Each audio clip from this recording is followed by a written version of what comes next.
As Buddhists, one of the most important lessons we can learn is the difference between control and influence.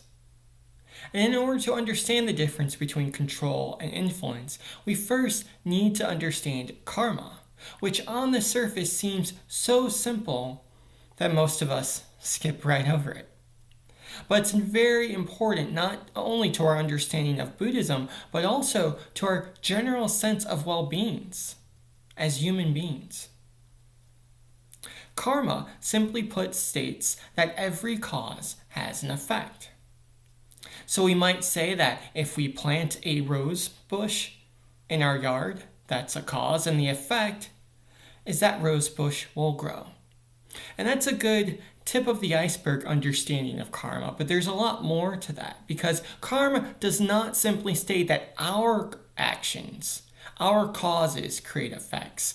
Karma states that the actions of all sentient beings interconnect with one another to create a myriad of effects. So the rose bush isn't just in our yard because we planted it. It's in our yard because we grew up in a household where we were taught that having roses in your yard is a nice thing to do. It's in our yard because the soil is fertile enough to support life, because we live in a climate that's not too hot and not too cold, perfect for roses to grow. The rose bush is in our yard because the sun rises in the east and sets in the west every day, like clockwork. Because no neighborhood kids have come and pulled our bushes out of the ground. There are an infinite number of causes and effects that have to come together just for our roses to grow in our yard. So imagine how much more complex other facets of our life can be. How much karma is necessary for us to eat breakfast, for us to sleep comfortably, for us to make it to our job on time? If we understand the complexity of karma, the complexity of life on earth, then we understand that there are some things within our control, and there are some things that we can only influence. That is, we can control our own actions. We can plant the rose bush. We can nurture it as best we can, but does it grow or not? We have influence, sure, but that's completely outside of our control. There's just too many other factors occurring that could either nurture the rose bush along with us or, as I mentioned, pull it out of the ground by its roots. As Westerners, we suffer because we fall into one of two extremes. We either think that everything is in our control, so if things don't go the way we want, we punish and blame ourselves even when it's not our fault. Or we think that nothing is in our control, so we don't even try because, well, things will just happen the way they happen and we have no say on the issue.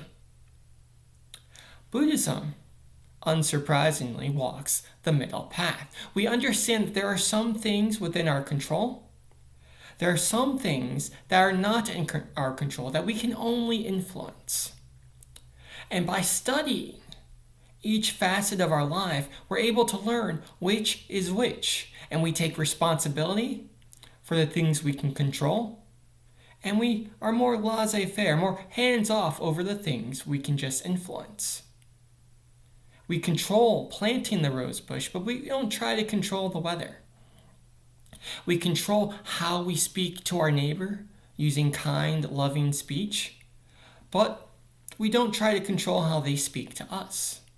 We don't fall into the trap of trying to manipulate life through our spirituality.